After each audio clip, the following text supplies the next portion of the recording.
A Souza Produções convida você a se tornar um patrocinador. Semeie no nosso ministério. Com a sua oferta poderemos produzir muito mais vídeos. Este é um ministério independente e, por isso, precisa da sua participação. Inscreva-se no canal e compartilhe os vídeos. Seja um multiplicador desta visão.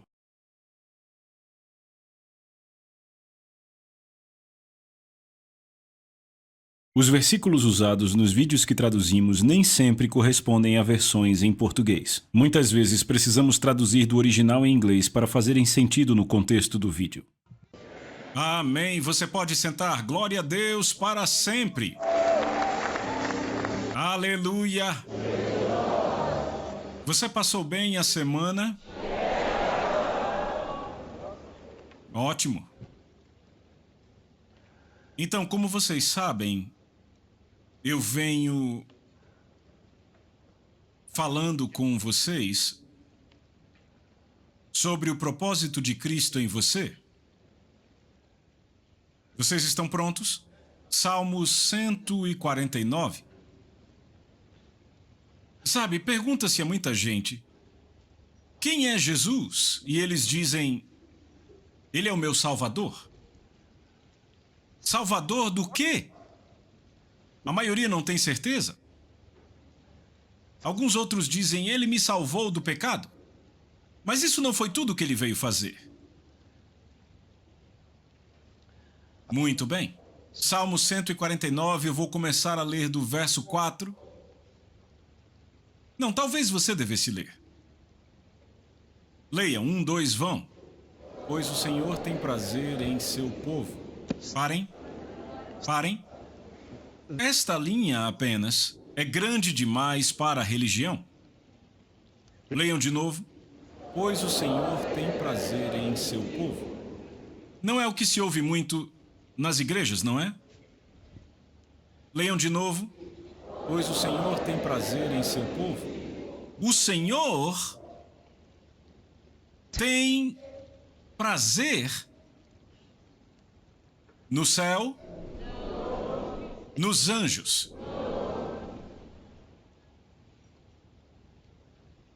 Nos apóstolos. Leiam de novo. Pois o Senhor tem prazer em seu povo. Continuem. Ele embelezará os mansos com a salvação. Parem. Ele diz, o Senhor tem prazer em seu povo. Sabe o que isso me diz? Que Deus gosta de mim? Não, veja aí. Vamos, veja aí. Leia para si mesmo.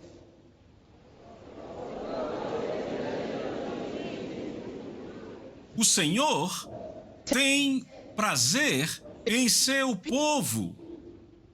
Significa que Deus gosta do povo dele. Sabe, quando você diz Deus nos ama, isso é grande. Na verdade, a maioria das pessoas nem entende o que é o amor. Então, quando você diz Deus nos ama, eles dizem, ah, eu sei. Como se estivesse falando do seu pai natural. Vocês sabem que eu amo todos vocês. Será que alguém... Deixa eu melhorar isso. O seu pai ou a sua mãe já te disse alguma vez eu gosto de você? Você nunca ouviu isso, não é? Não, não, não. Alguns de vocês ouviram amo, mas não tinha certeza do que significava. Você achou que significava eu pago a sua escola, eu te dou comida, eu te dou uma casa ou algo que você tenha pedido? Sabe, a maioria das pessoas dizem, você ama sua família? Ah, sim. Eu dou tudo o que precisam.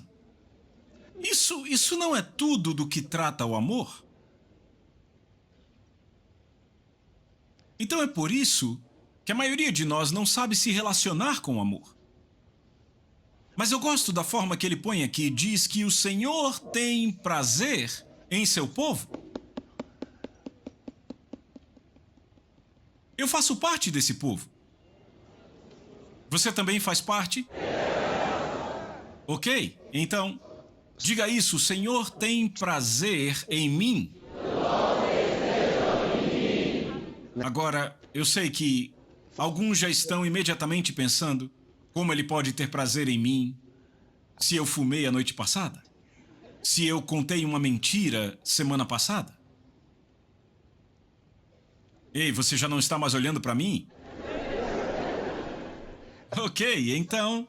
Mas ele diz: o Senhor tem prazer em seu povo. Isto me inclui, eu sou um deles. Então, Deus me ama. Sim. Mas isso aqui não está falando de amor, está falando que Deus gosta de você. Então Deus gosta do pastor Chris?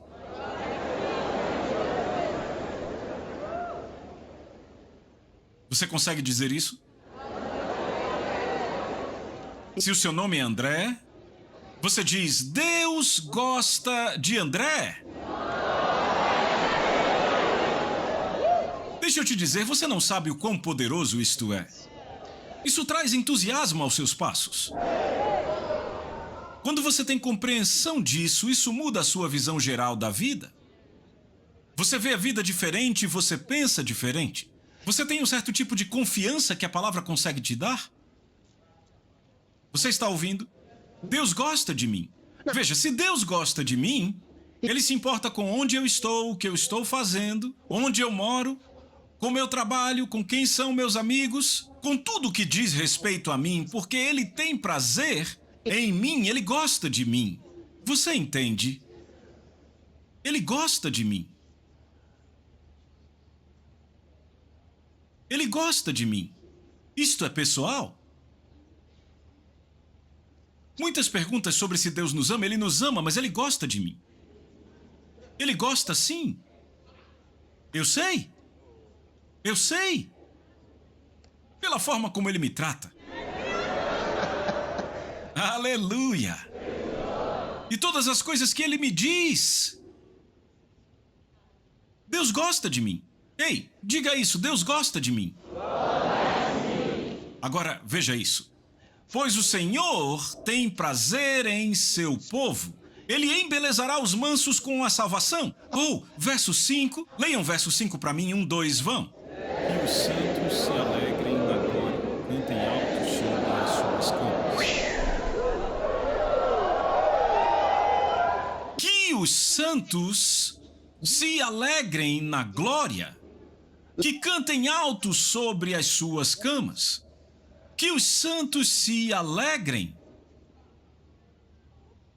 na glória.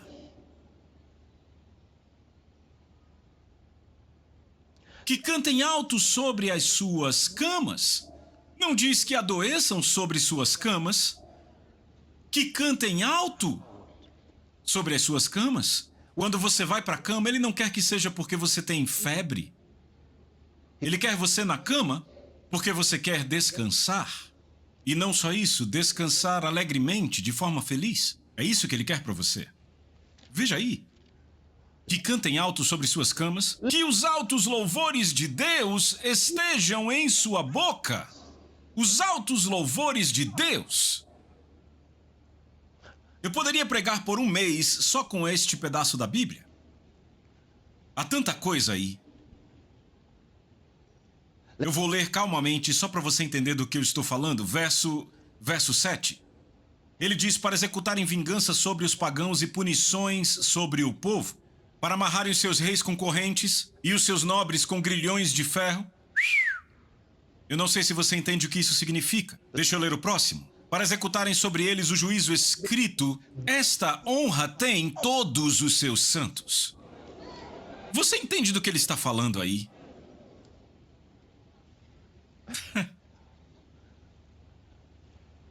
Isto é autoridade, é do que ele está falando. Mas eu ainda não quero entrar nisso, porque nós estamos subindo de um nível para o outro neste ensino, ok? Então só nos aproximamos. Não esqueça a razão para isso, é porque eu estou ensinando outra coisa e eu penso que faríamos um desvio se entrássemos nisso que está aqui, para depois voltarmos para o assunto que estamos falando agora. Muito bem. Ótimo, ótimo. Então, o que Cristo está fazendo em você? O que Ele está fazendo em você? Qual o propósito de Deus? Te salvar do pecado? Não, não é suficiente. A morte de Jesus salvou o mundo do pecado. Sempre lembre disso. A morte de Jesus, a morte era todo o requerimento para nos salvar do pecado. Mas não era isso que Deus queria. A salvação do pecado era o meio para um fim. Não era o propósito de Deus. Era o meio para um fim. Deus não estava tentando te salvar do pecado.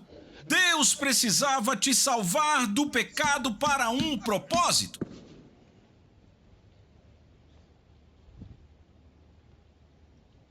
É por isso que você não recebe a salvação confessando Jesus como seu Salvador, muito embora isto seja uma bênção.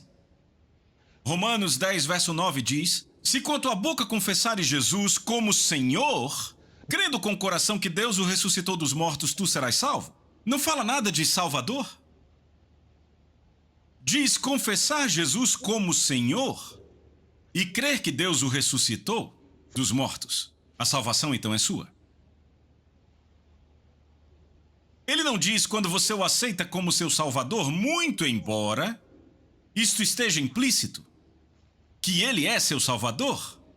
Mas ele não veio para ser o seu Salvador. Ele foi seu Salvador por uma razão. Ele não te salvou para você ser salvo, para que você pudesse dizer, eu sou salvo, ele me salvou. Ele te salvou por uma razão. Como Deus disse através do profeta Moisés aos filhos de Israel, o Senhor teu Deus te tirou para te fazer entrar. Veja, ele não apenas te tirou, ele te tirou para te fazer entrar. Então a pergunta é, tudo bem, você saiu, mas você está dentro? Você pegou? Deixa eu mostrar outro princípio aqui. Alô? Você está entendendo? Muito bem. Então, ele te salvou por uma razão. Como ele tirou os filhos de Israel do Egito por uma razão. Ele não os tirou para dizerem, graças a Deus estamos fora agora. Graças a Deus eu estou fora. Glória a Deus eu estou fora. Estou salvo do pecado? Não foi por isso que ele te salvou. O pecado não era o foco dele. Ele queria algo. Foi por isso que ele te salvou. Ele te salvou para fazer alguma coisa. Então, qual é o propósito de Cristo? E ele já foi cumprido, este é o ponto. Veja, ele me tirou para me fazer entrar. Ok, eu agora estou fora. Eu devo entrar. E se eu entrei, eu devo saber que estou dentro. Alguns morreram no deserto. Eles nunca entraram. Eles nunca entraram. Eles ficaram perdidos no escuro. Todo dia a mesma coisa por vários anos. No deserto. Reclamando, murmurando. Reclamando contra Deus e contra Moisés. Eles nunca entraram na Terra Prometida. E eu já disse, a Terra Prometida não é o céu. Não é um tipo do céu. A Terra Prometida é um tipo do nosso lugar em Cristo. Quando Jesus disse, eu vou preparar um lugar para vocês, ele não estava dizendo, eu vou preparar o céu para vocês. Você está ouvindo agora? Isso está no Evangelho de João, quando você estuda o capítulo 14. Ele disse, na casa do meu pai há muitas moradas, se não fosse assim não vos teria dito, vou preparar-vos lugar. E muitos acham que ele foi para o céu preparar um lugar. Não, antes da fundação do mundo, o céu já estava lá. Ele não precisava preparar o céu para nós, já estava preparado. Então quando ele diz, eu vou preparar um lugar para vocês, está dizendo, quando eu for, eu volto de novo e os receberei para mim mesmo, para que onde eu estiver, vocês também possam estar. Que lugar ele foi preparar? Tem gente que pensa, tem tratores trabalhando no céu agora. Sua mansão está sendo preparada. O que foi traduzido como morada ou mansão, na verdade significa lugares para viver, tabernáculos para viver. Ele não estava se referindo a casas. É interessante, ele não disse no céu do meu pai há muitas moradas, ele disse na casa do meu pai. E então tem outra coisa bela quando você estuda 1 Coríntios capítulo 5. Não, 2 Coríntios capítulo 5. Segunda. Quando você estuda, ele não diz que... Vamos ver lá. Eu quero só mostrar a vocês uma pequena tecnicalidade que pode ser útil na sua interpretação da palavra. Prontos a partir do versículo 1. Sabemos que se a nossa casa terrestre deste tabernáculo se desfizer, temos da parte de Deus um edifício, uma casa, não feita por mãos, eterna nos céus. Como sabemos que temos? Eu gosto disso. Ouçam. Temos um edifício da parte de Deus.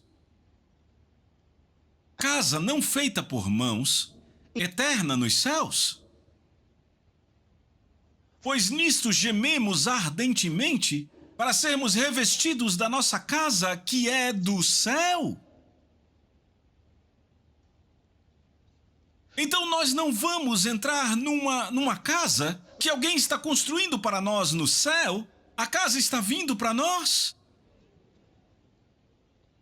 Você pegou isso? A casa está vindo do céu. Nós não estamos indo para o céu nos tabernáculos vivos que Jesus disse que estão lá. Não. Eles estão vindo a nós. Está no livro. Vamos ler mais. Pois nisto gememos ardentemente, desejando ser revestidos da nossa casa, que é do céu. Se é que estando vestidos não formos achados nus. Porque nós que estamos neste tabernáculo gememos sendo sobrecarregados, não porque queremos ser despidos, mas revestidos para que a mortalidade seja engolida pela vida. Ora, quem nos moldou para si mesmo foi Deus, que também nos tem dado o penhor do Espírito. Por isso nós estamos sempre confiantes, sabendo que enquanto estamos em casa no corpo, estamos ausentes do Senhor. Veja, em casa no corpo, estamos ausentes do Senhor. Porque andamos pela fé, não por vista. Você entende do que ele está falando? O seu corpo é a sua casa. A casa que Deus vai te dar, a casa glorificada. A Bíblia diz como temos usado tabernáculos terrenos, edifícios terrenos, casas terrenas, o seu corpo físico. Você vai usar um edifício celestial, que é uma casa celestial. Ele diz que há casas terrestres e há casas celestiais. Falando do seu corpo físico, você tem agora uma casa terrena, um corpo terreno. E você vai usar um corpo celestial. Então notem as palavras de Jesus: eu irei preparar um lugar para vocês. Ele diz: na casa do meu pai há muitas moradas. Se assim não fosse, eu vos teria dito. Há muitas moradas. Ele não disse: na casa do meu pai muitas moradas serão criadas ou construídas. Ele disse: eu vou preparar um lugar. Mas então, não são a mesma coisa. Certamente o que ele iria preparar não seriam aquelas casas que já existiam. Isso não está claro? Então, que lugar é este?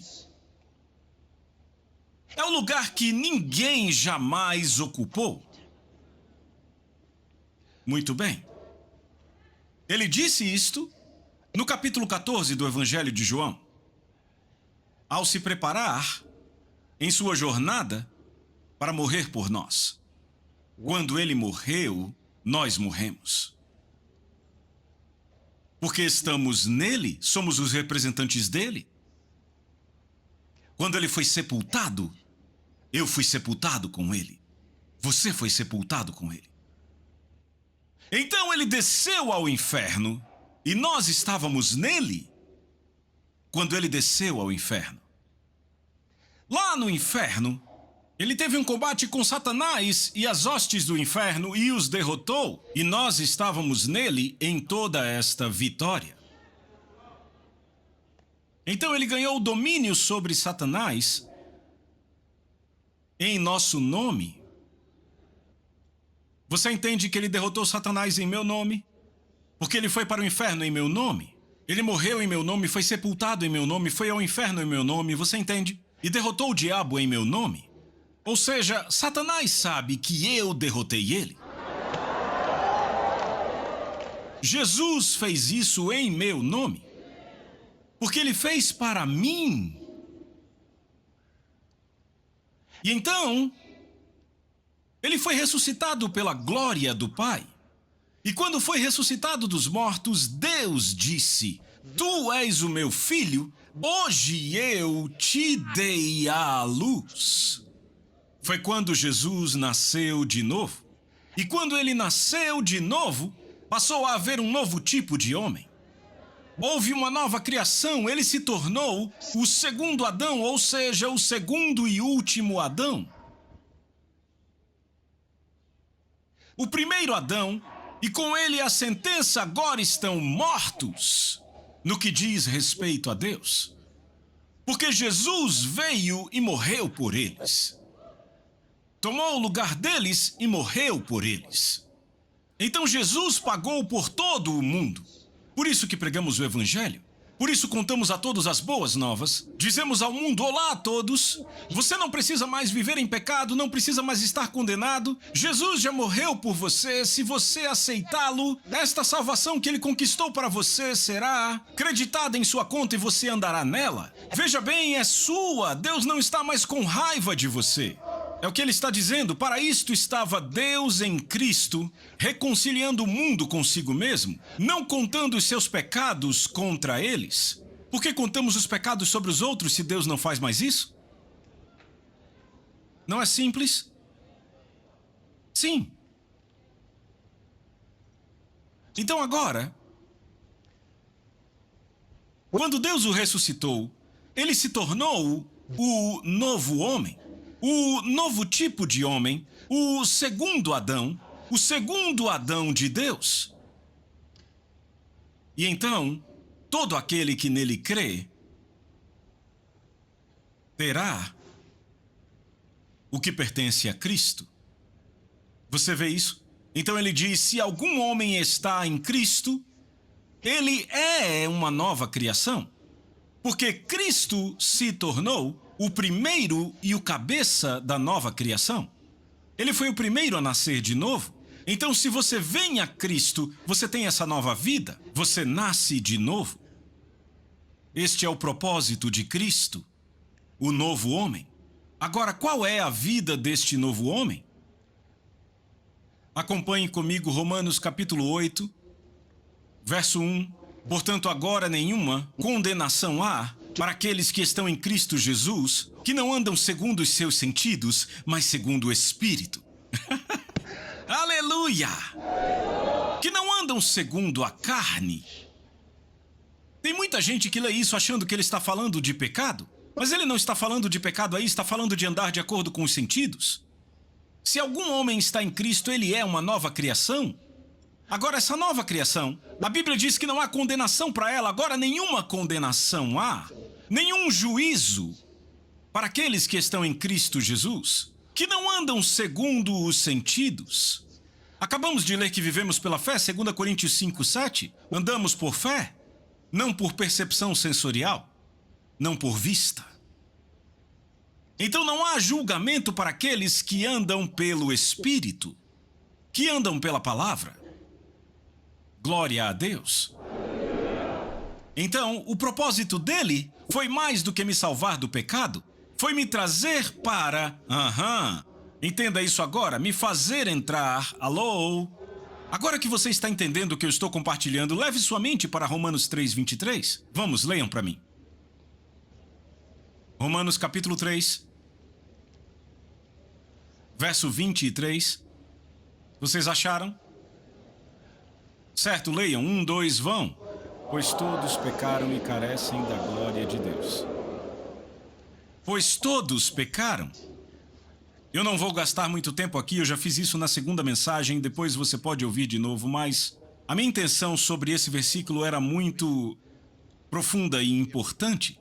Você vê, ele não diz todos pecaram e carecem da glória de Deus, ele diz pois todos pecaram. E essa pequena palavra de 4 letras muda tudo nesse versículo. Certo? Ele não diz todos pecaram, ele diz pois todos pecaram. E por causa dessa palavra pois, temos a certeza que esse versículo está conectado com qualquer outra coisa sobre a qual ele estava falando antes. Certo? O que significa que o verso 23 não está ali sozinho.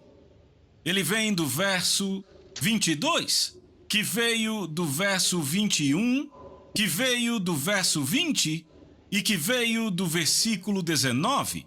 Agora, quando olhamos isso, eu pensei, ok, é aceitável começar do verso 19 porque ele começa com a palavra agora.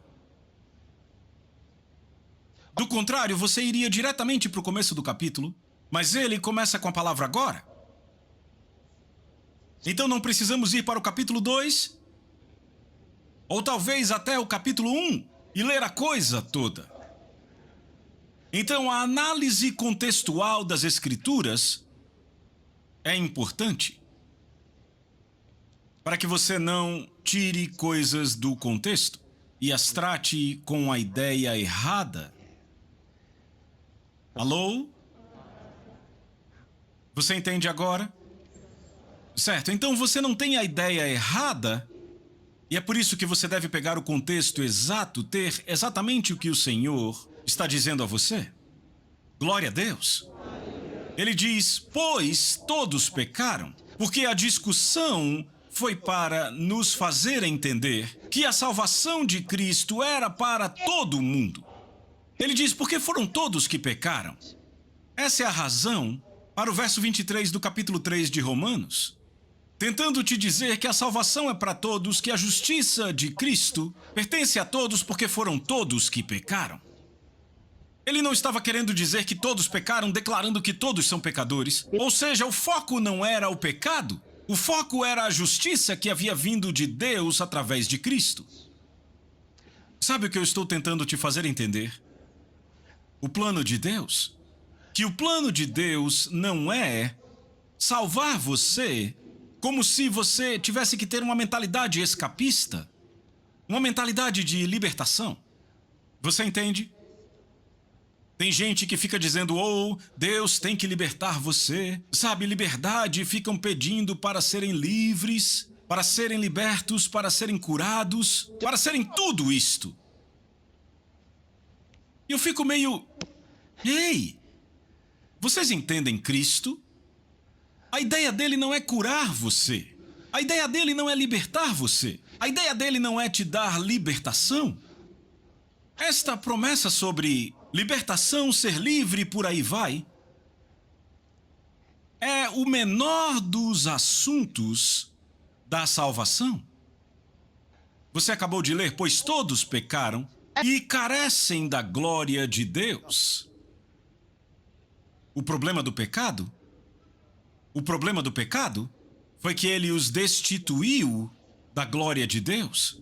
Isso te diz o que Deus estava pensando sobre o pecado? A mente de Deus sobre o pecado é que ele faz o homem ser destituído da glória dele. Isso imediatamente te dá uma ideia do que Deus queria. Deus queria que nós compartilhássemos a sua glória. Sabe, ouvimos profecias, ninguém pode tomar a glória de Deus. Isso é bobagem. Ninguém pode compartilhar da glória de Deus? Bobagem. Isso foi no Velho Testamento. No Novo Testamento, Jesus disse em sua oração, no capítulo 17 do Evangelho de João, em sua oração ao Pai, ele disse, a glória que tu me deste, eu dei a eles. Tarde demais para dizer que não podemos tê-la, ele nos deu, ela nos pertence. Aleluia!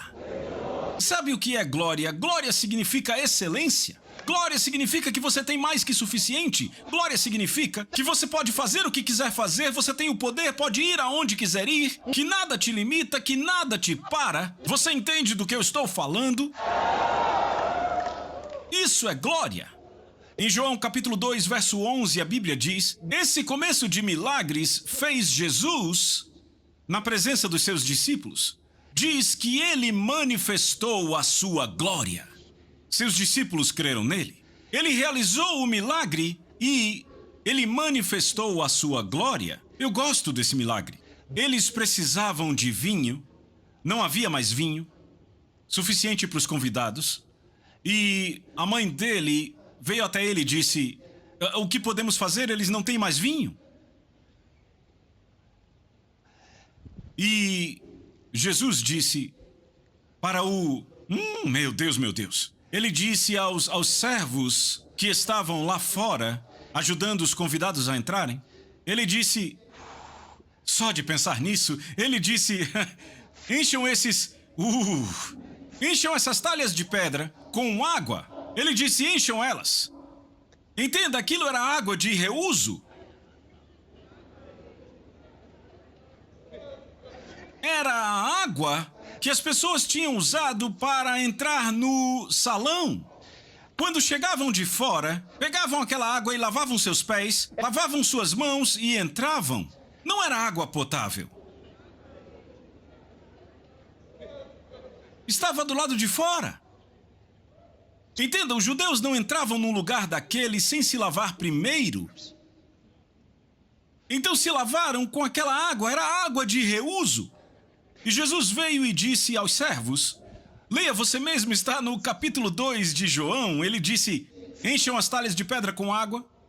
Eles o fizeram e ele disse, tirem agora e levem direto para o mestre de cerimônias.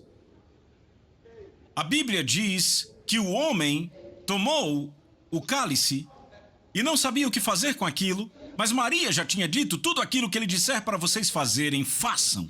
Então ele pegou e estava tremendo, e ele foi, imagine, ele nem provou. Ele pegou, foi ao mestre de cerimônias e entregou a ele. E o homem, meu Deus, e a Bíblia diz que os servos ficaram chocados porque eles sabiam de onde tinha vindo a água.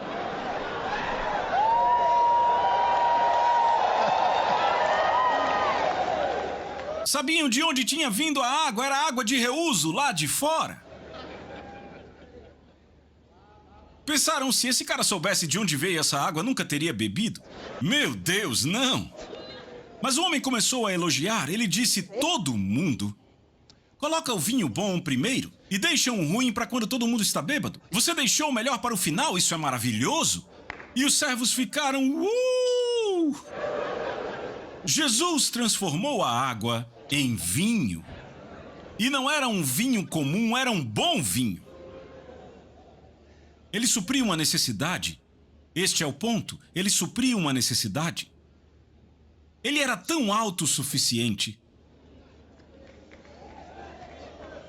Isso é glória. A Bíblia diz que ele manifestou a sua glória.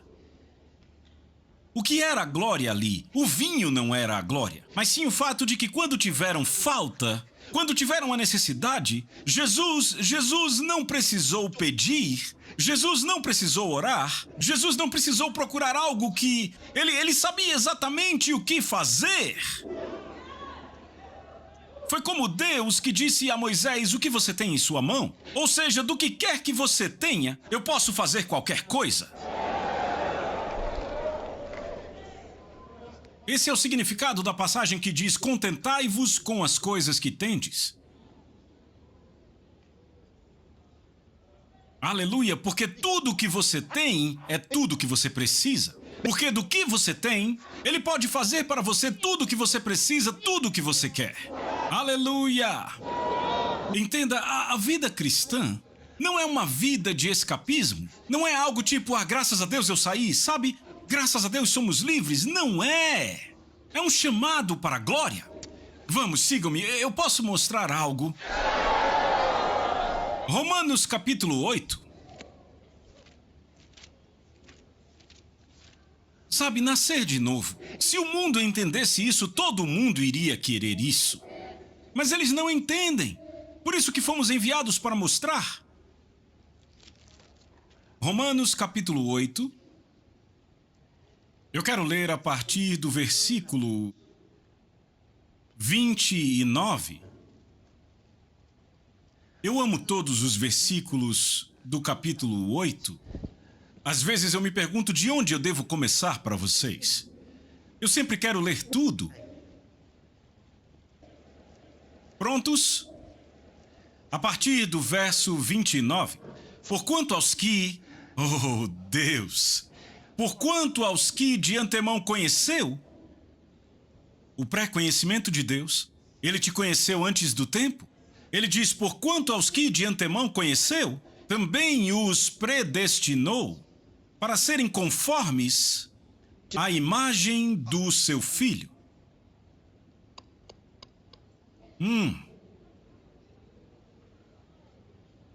Aos que de antemão conheceu, também os predestinou para serem conformes à imagem de seu Filho. Ouçam, ele está falando de nós.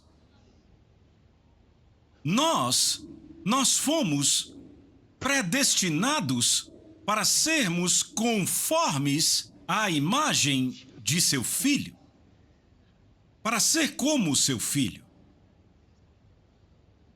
Para que o seu Filho, ele está falando de Deus agora, e ele diz para que seu Filho, Jesus, pudesse ser o primogênito dentre muitos escravos. Olha aí, para que ele pudesse ser o primogênito dentre muitos mendigos. Se você entende isso, sua vida de oração muda. Oh, Deus, faça isso para mim, Deus, faça isso para mim, isso para. Oh, Deus, por favor, me dê isso, isso vai parar? Oh, Deus, eu só estou te pedindo, isso vai parar? Quando você entende isso, sua vida de oração muda. Você aprende a orar como Jesus. Pai, eu te agradeço.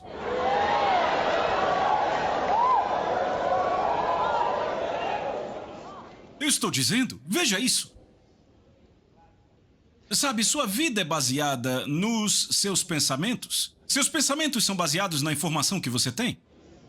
E a informação que você tem é baseada em de onde você tirou isto. Vê, eu posso dizer no que um homem crê olhando para a vida dele. Entende? Por isso que ele tem problemas, ele não crê, está bem aí. Como você pode crer que Jesus de fato fez aqueles milagres? E ainda mais, Jesus diz, eu estarei com você sempre, até o fim das eras. Jesus nos deu o nome dele e disse, usem meu nome. Será que o nome dele não funciona de forma tão poderosa e efetiva como ele operou?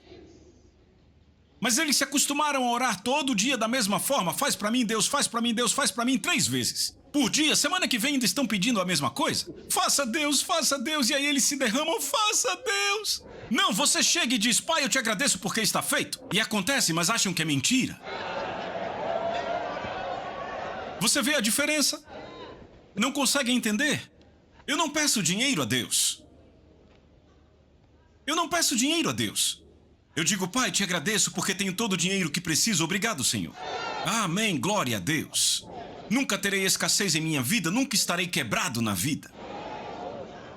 Eu não fico tentando dizer para que aconteça. Nós, tendo o mesmo espírito da fé, como está escrito, eu creio, por isso é que falei, nós também cremos e por isso falamos. É isso. Aleluia! Veja, está bem aqui. O plano de Deus era nos ter confirmados segundo a imagem do seu Filho, a fim de que, ou seja, para que fôssemos como Jesus, de forma que ele fosse o primogênito entre muitos irmãos. Foi isso que ele disse. Jesus se torna o quê? O primogênito entre muitos irmãos, não entre muitos escravos, não entre muitos mendigos. Alô? Ele era o unigênito, ou seja, era o único nascido até então. Ele era o unigênito, mas Deus não queria que ele fosse o unigênito, Deus queria que ele fosse o primogênito.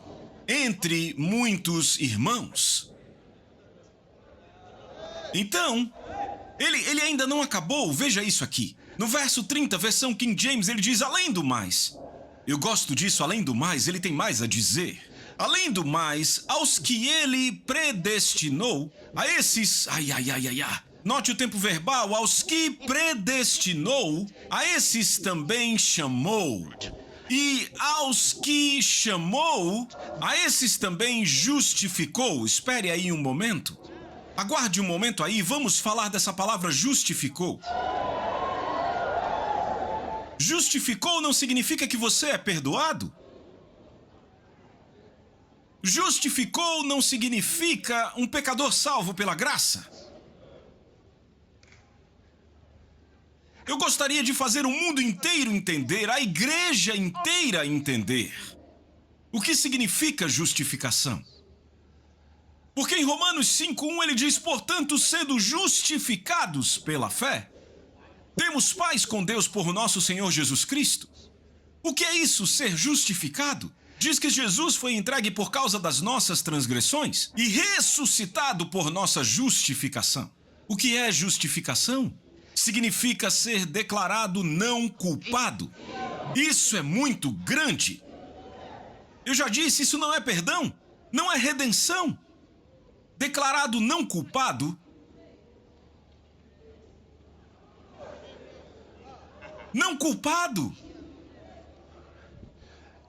Isso não é o mesmo de dizer, você era culpado, mas Jesus te perdoou? Mas foi aí que a igreja parou. Eu já disse a vocês que a morte de Jesus era tudo o que era necessário para nos salvar do pecado. A ressurreição de Jesus não nos deu salvação. A ressurreição de Jesus fez de nós novas criações, sem passado, uma nova espécie de ser. Você entende? Então ele diz, se alguém está em Cristo, ele é uma nova criação. Tiago nos chama de primícias das suas criaturas.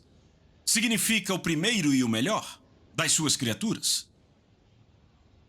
Ser justificado significa que Deus olhou para você e disse, você nunca pecou. Você não é culpado. Deixa eu te dizer como isso é possível, porque você diz, como isso é possível? Eu vou te explicar, veja isso. A ideia de Deus era a seguinte: se um homem justo, que nunca pecou, oh Deus, eu queria poder... Isso significa pôr no seu espírito para que você pudesse pensar nisso todo dia. Foi o que eu disse em outras línguas. Ouçam isto. Se um homem que nunca pecou pode ser feito pecado, a Bíblia diz que Jesus foi feito pecado, não pecador. Ele se tornou pecado por nós. Ele se tornou nós. Ele assumiu a nossa natureza. Um homem que nunca pecou, se foi possível tornar ele pecado, se foi possível para ele assumir a nossa natureza, colocá-la nele, condenando-o e o enviando ao inferno, então seria possível fazer um pecador se tornar justo e assumir a natureza dele de justiça, colocá-la num pecador.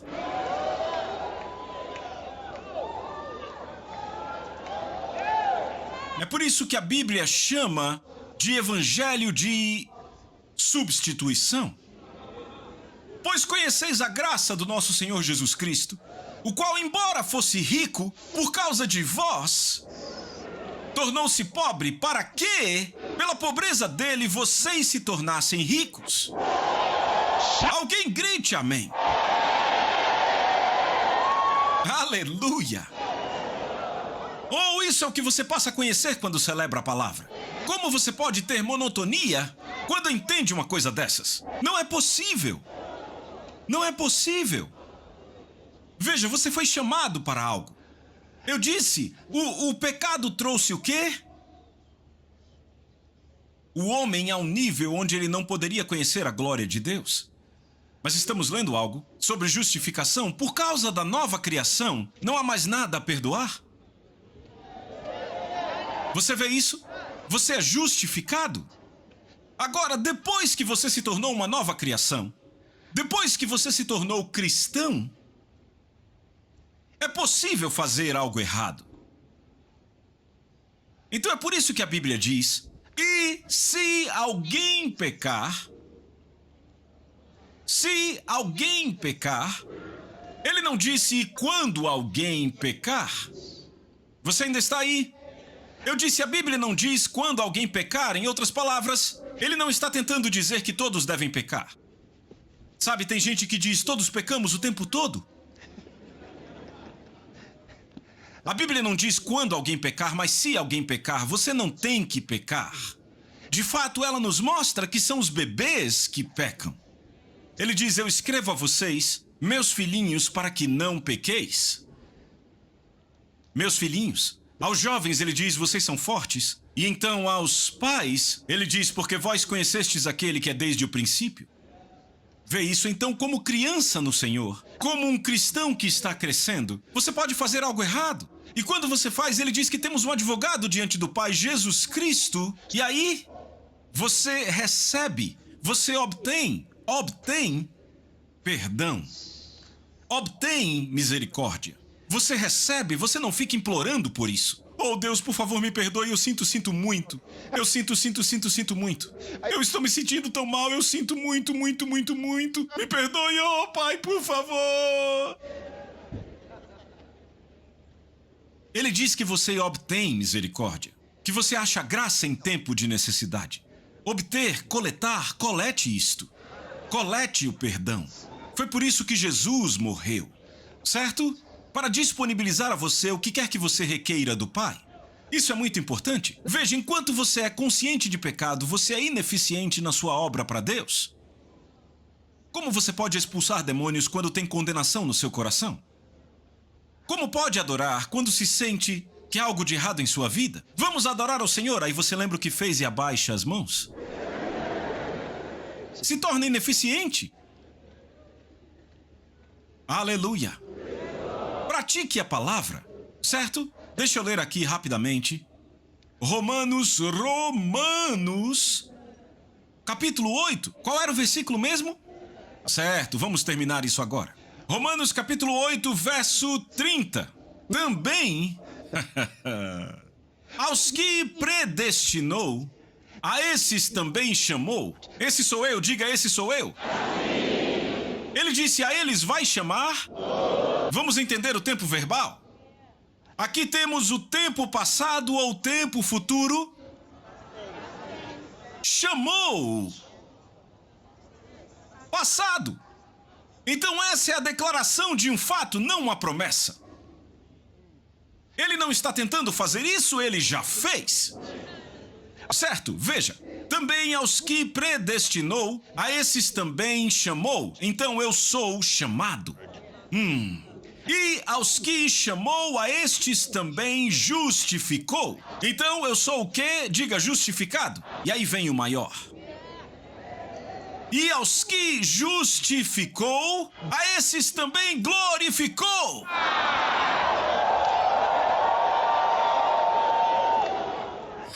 Diga, eu tenho uma vida glorificada. Agora sabe que... Diga isso comigo. Eu nunca serei quebrado em minha vida. Nunca mais eu ficarei doente em minha vida. Nunca. Eu nunca serei derrotado em minha vida. Eu tenho uma vida glorificada. Eu estou andando na glória. Deixa eu te mostrar, é só uma linha, você vai ficar impressionado. Sabe, você sabe que quando estuda a vida dos apóstolos, você descobre que a única coisa que eles sofreram foi perseguição. E perseguição, tudo bem? Se você tem um ministério como o de Cristo, uma vida como a de Cristo, você vai enfrentar perseguição, ela é bem-vinda. Eu não me importo com perseguição. Não, você será criticado. Jesus foi criticado. Isso não é um problema. Quando você for criticado por causa de Jesus, alegre-se. Podem mentir como quiser, mas nunca vão mudar você. Você sempre vence. Deixa eu te dizer, por causa da unção de Deus no seu espírito, a unção de Deus na sua vida, não há nada neste mundo que alguém ou algum grupo de pessoas possa fazer contra você, que produzirá para eles o desejo deles contra você.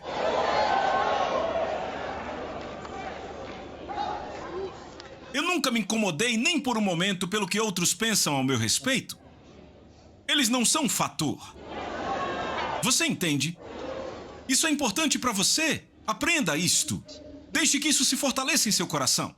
Seja ousado. Não importa, você não precisa da aprovação, você não precisa que nenhum deles te dê algum tipo de aprovação para decidir que você é um homem de Deus. Seja firme em sua vida. Amém.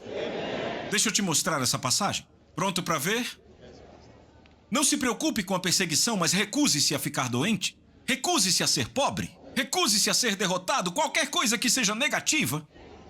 Veja, pode acontecer, pode vir, mas que não fique aí.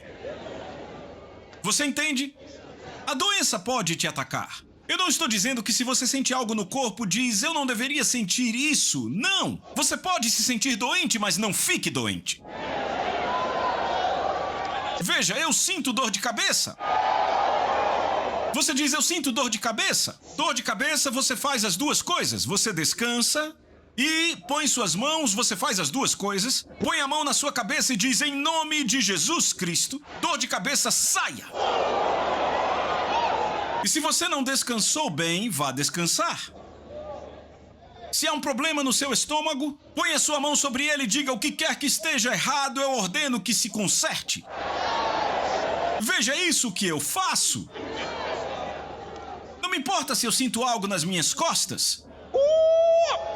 Em nome de Jesus Cristo, eu sou o que Deus diz que eu sou. Eu tenho a vida de Deus em mim, cada fibra do meu ser, cada osso do meu corpo.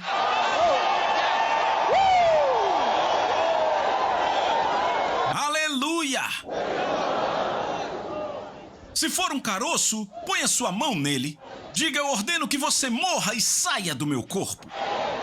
Quando você diz isso, pode ser que ele não desapareça de uma vez. Às vezes não desaparece de uma vez, mas se não desaparecer,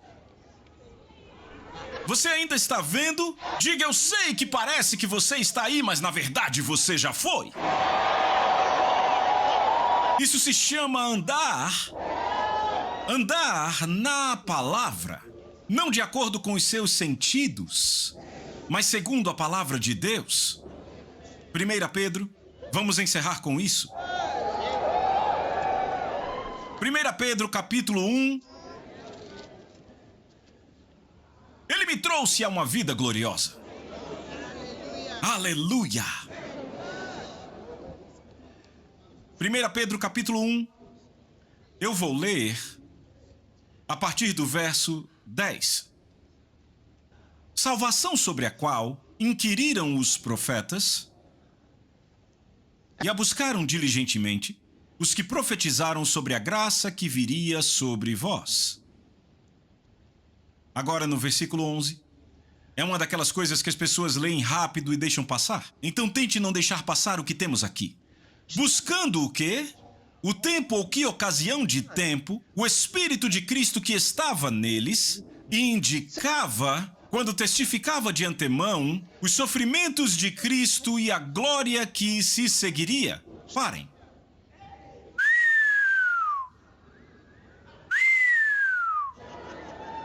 Os sofrimentos de Cristo. Para muita gente, quando diz os sofrimentos de Cristo, a pessoa pensa, são os meus sofrimentos. Você vê isso? Eu disse, tem gente que não percebe para onde estamos indo aqui. Preste atenção aí. Se você está doente, o Senhor vai estar com você na doença. Não é isso que ele está dizendo. Não.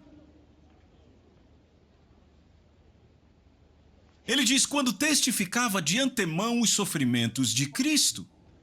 Os profetas testificavam de antemão, ou seja, antes do tempo, os sofrimentos de Cristo. Ele diz os profetas de antes, ou seja, antes de Jesus vir, profetizaram de antemão os sofrimentos de Cristo, como Cristo sofreria por nós. E a glória que se seguiria aos sofrimentos. Os sofrimentos terminaram. Ele diz que a glória seguiria. Leia o próximo. A eles, a estes profetas, foi revelado que não para si mesmos, mas para nós. Eles ministravam estas coisas que agora vos são anunciadas por aqueles que vos pregaram o Evangelho. As coisas que foram anunciadas... Pedro foi a um lugar pregar, e no caminho havia um homem aleijado, e ele ordenou. Ele disse, ouro e prata não tenho, mas o que tenho isso te dou. Em nome do Senhor Jesus Cristo, levanta-te e anda. O homem se levantou, começou a andar, e pular e louvar a Deus. Ouviram isto, entenderam que o nome de Jesus operava, mas ainda tinha mais. Paulo estava pregando em Listra, e viu um homem que era aleijado, e olhando para ele, percebendo que ele tinha fé para ser curado, disse, homem, levanta-te e anda. E o homem pulou. Todo mundo se espantou, aquilo aconteceu, mas ainda não era tudo. Você está entendendo onde eu quero chegar? As coisas que foram contadas por aqueles que pregaram o Evangelho a você. Ele diz, os profetas de antigamente se animaram ao ver as coisas que aconteceriam, mas foi dito a eles, isso não é para a geração de vocês. E agora ele diz que é para nós. Como você sabe que estamos incluídos? Porque Cristo veio. Cristo morreu, Cristo foi sepultado, Cristo foi ressuscitado para a vida, Cristo ascendeu e Cristo foi assentado em seu lugar. E estamos assentados juntamente com Ele. Aleluia!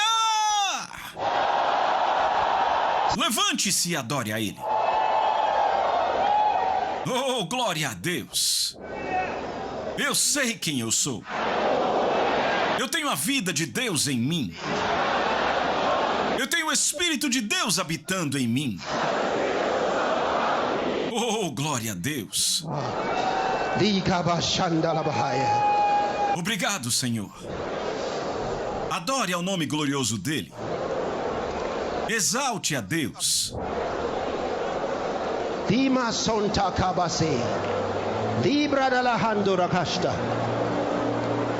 Oh, glória.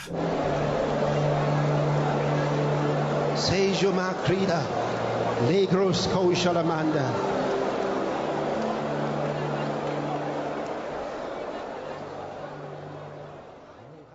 A Soso Produções convida você a se tornar um patrocinador. Semeie no nosso ministério. Com a sua oferta poderemos produzir muito mais vídeos. Este é um ministério independente e, por isso, precisa da sua participação. Inscreva-se no canal e compartilhe os vídeos. Seja um multiplicador desta visão.